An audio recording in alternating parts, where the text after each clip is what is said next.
Good evening and welcome to Tucker Carlson. Tonight, believe it or not, in 1980, which wasn't that long ago, Venezuela was the richest country in Latin America. It had the highest wages, it had the best health care and education. It also had, by the standards of the region anyway, a famously stable democracy. Then came an energy crisis, and Venezuela wound up with inflation. At times, it reached 100% a year.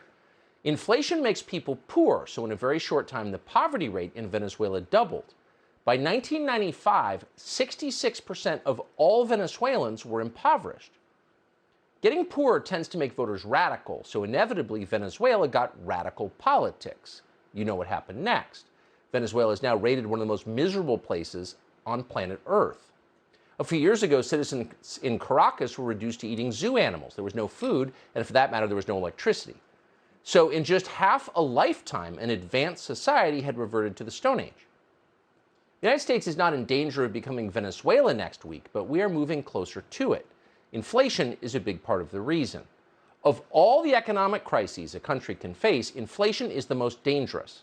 Inflation doesn't just make people poor, it totally destroys their confidence in their leaders, the authorities who issued the now worthless currency they're using for toilet paper. Inflation is not an act of God like a drought or hurricane, it's an act of negligence like drunk driving.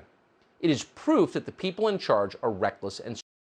That's why inflation tends to topple governments. Once you get inflation, there's no pretending you've done a good job. You have not done a good job, and everybody knows it.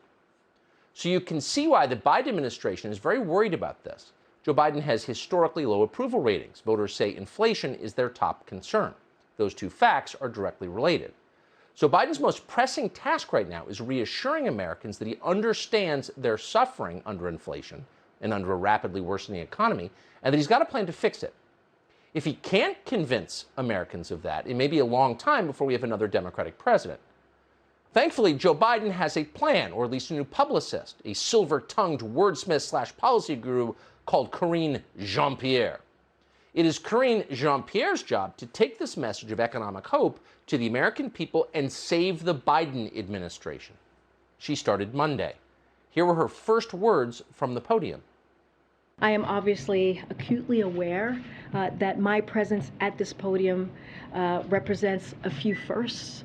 I am a Black, gay, immigrant woman, the first of all three of those to hold this position.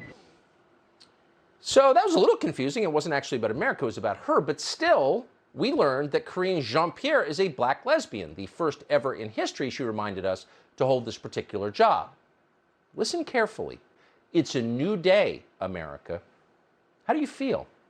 You still can't afford to have your refrigerator fixed or go to the dentist. On the other hand, Karine Jean-Pierre has good news for you about herself.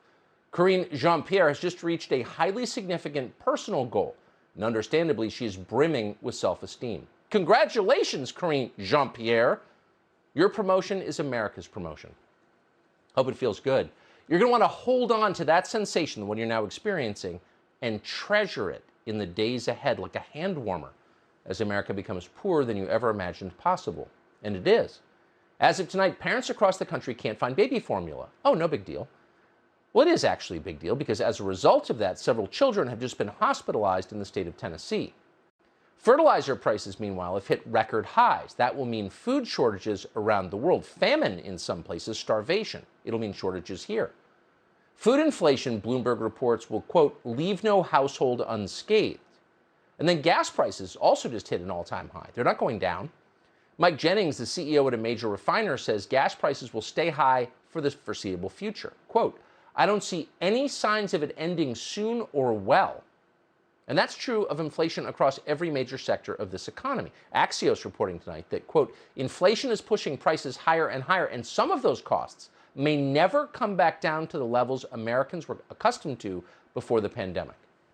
Olá pessoal, tudo bem? Aqui é o Tradutor, é graças a essas pessoas incríveis que eu posso estar trazendo conteúdo para vocês. E é isso aí pessoal, não se esqueçam de deixar seu like, seu comentário e até mais. Fui, grande abraço.